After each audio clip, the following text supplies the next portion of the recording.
In this powerful April awareness special, we step into one of the most overlooked conversations in men's health. What begins as a silent signal, a small change, a feeling, a lump, a heaviness, can become a life-changing diagnosis if ignored. This episode explores the warning signs of testicular cancer, the importance of early detection, and why young men are most at risk, and how awareness can help save lives. We also discuss why so many men avoid speaking about the symptoms, the stigma surrounding intimate health conversations, and the steps every family should know. This is not about fear. This is about awareness, action, and saving lives. Listen, share, and send this to someone you care about. Hello, everyone. I'm Cameron. Today I'm here with Dr. Chris Cormier. April is also Testicular Cancer Awareness Month, so that's what we'll be talking about today. Hello, Dr. Cormier. Hi, Cameron. Let's start off with what is testicular cancer, and why do you think that it often affects men that are in the prime of their lives, around 15 to 40? Yeah, so you want to think of cancer. Our body has roughly 30 trillion cells, and each one of those cells are designed to heal themselves. They have this God-given ability to heal themselves called self-healing, if people aren't aware of it. And you should have a maximum level of self-healing. And so when these cells start to undergo stresses in our lives, whatever we're doing in our lives, they can lose this self-healing ability, and they can start to get sick and toxic and basically not do their job. And the more the cells get to dying, they get desperate, and then they start duplicating or replicating. Then we have problems, and that's where cancer and these types of things happen. So that would be an example where it happens in the testicles or testicle in a male. And there's so many potential reasons nowadays as to why that's happening, in my opinion. Why do you think that it's often described as the silent signal? And do you think that there's early detection that men should be looking for? Yeah, so historically, and I'm a man, and I've seen patients now for many, many years doing this. Men just typically, and I'm not going to generalize and say every man, but women in general, from what I've seen, take better care of their bodies, and they are more aware of their bodies than men are. Men typically kind of let things go into the ground or let things crash sometimes before they actually start to fix some of the things they could fix early on. So, and then, if this is somewhere else in a man's body, it's one thing, but if it's in your private areas, they don't want to talk about it sometimes. So there's kind of that stigma there as well. That actually was my next question. Why do you think that they wait so long to get checked? But that's a pretty good answer right there. Yeah, and I'll tell you this. Another thing too is sometimes they're used to just kind of sucking it up, right? And they don't want to complain. They could go back to playing sports in high school. I know I had coaches. You had to just tough it out, and so men kind of are a lot of times in that mindset of I'm just going to tough it out, and it's going to be okay, and it's going to turn and get better. But sometimes it doesn't in this particular condition. You have your clinic, the Nerf Health Institute. How can your clinic help support men dealing with cancer diagnosis, treatment, and overall recovery alongside with the medical care they're receiving? Yeah, so obviously we're not a cancer clinic. So I tell people all the time, we don't treat, prevent, cure, mitigate cancer. What we do here is we help with overall cellular health. So your body, like I said, has 30 trillion cells, and the healthier each one of those cells are, the healthier you are.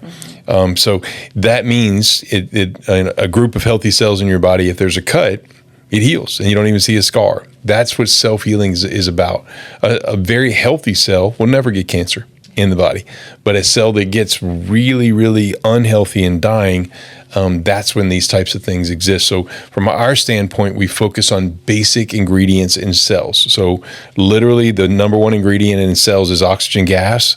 So when patients come to see us with this particular condition, maybe they've had it in the past, maybe they've had side effects from some of the medical interventions, we want to make sure that their oxygen capacity in their body is raised to where it should be. So we should be 65% oxygen, and so we want to get oxygen back to cells, and then we want to make sure the water concentration in their cells is good, and their whole body is good, and then we also want to make sure the things are connected, and I call that light, right? So the brain is wired to all these parts, all these cells in your body, which is crazy to think about. And the testicles are no different.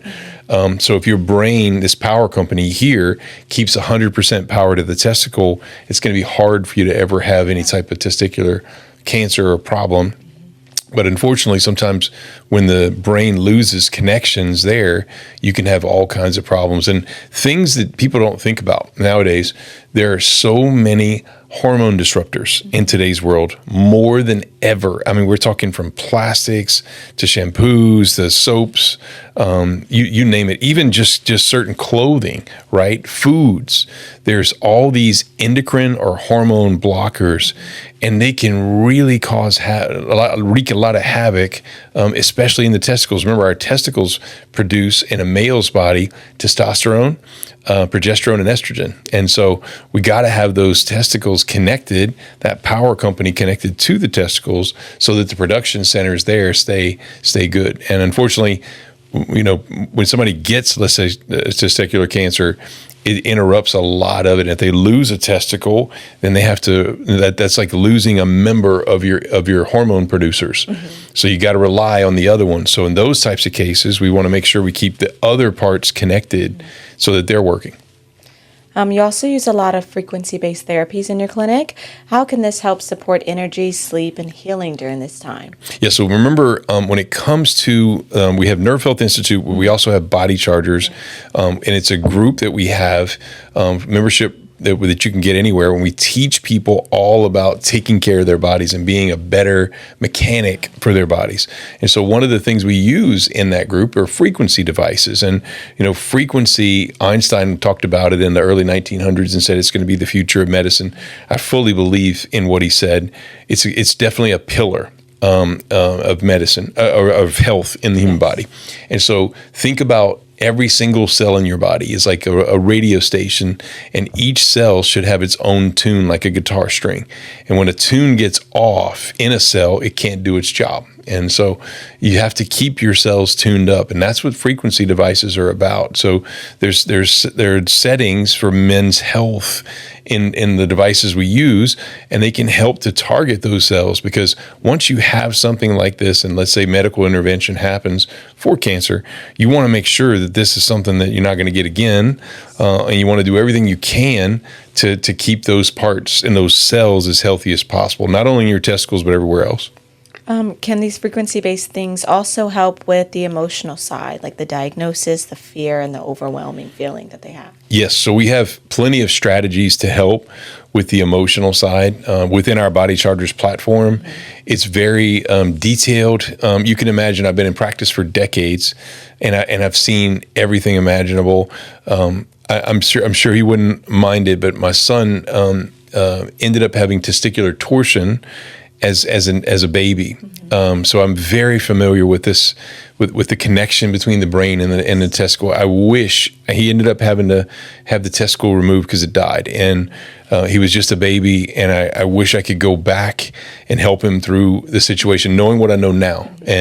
But I knew after, as soon as I started learning about the power supply to the testicle, that's what happened in his case, is the power supply got bad, and so the testicle died. And so the same nerve that goes to the muscle that picks your foot up and out is the S1 nerve, and the S1 nerve is the primary nerve that it provides power to the testicle.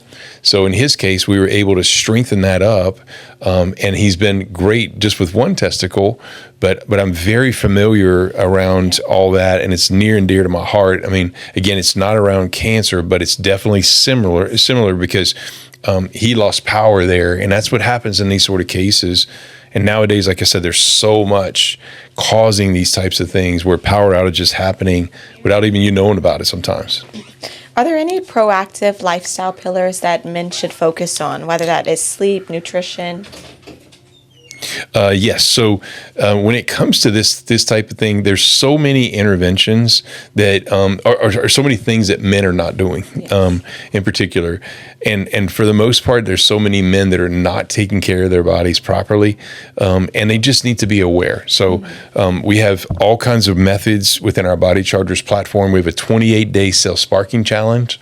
And literally, we're teaching people little strategies. I want you to think about the average person lives roughly 25,000 days, which is crazy to think about. And so every day, if you're doing more good than bad, that means your health has a better chance. But most people are doing more bad than good. And then over time, when things break and really crash, like especially in a man's body, they're like, I don't know what happened. Yeah. Well, it's all those years of doing bad things. So in my opinion, we have this 28, or my recommendation would be to start with the Body Chargers 28-day self-sparking program, and it'll teach you all these little strategies about how you can keep your body healthy. Is there any message that you would give to men that are avoiding checkups and ignoring symptoms out of fear of the stigma? Do not play with this. It's not something to play with, and trust your body, right? So let's say you go have some testing and they don't find anything, but you still know something's not right. That's when you should come to see us, because we're able to find disconnects with things that people are not aware of. And like my son's example, I wish I would have known what I know now. I think it could have potentially saved his testicle. And it'd be the same for any male out there. If something doesn't feel right here to you, even if medical tests are saying nothing's wrong, there is something, and their tests are not popping it up and not showing it, but we have ways of fixing and helping and getting things and catching things early. Yes. Well, thank you very much, Dr. Cormier. That does conclude our talk for today. Thank you so much. If this podcast spoke to you, or if you feel like you have family members or friends that have these types of conditions that could benefit from this particular technology, then all you need to do is become a Body Chargers member or tell them about Body Chargers. Remember, it's our community that I created to help people at home with the best technologies in the world to be able to help you to self-heal your body at home and maximize your self-healing. So go to Body Chargers, become a member. That's the easiest way to get this done. And we look forward to serving you and your family. Also, if you want a higher level of care, we have the Nerf Health Institute you can always come to. That's our clinic where we have higher level services here to be able to help you. So I hope you enjoy, and we look forward to serving you and your family, and look forward to our next podcast.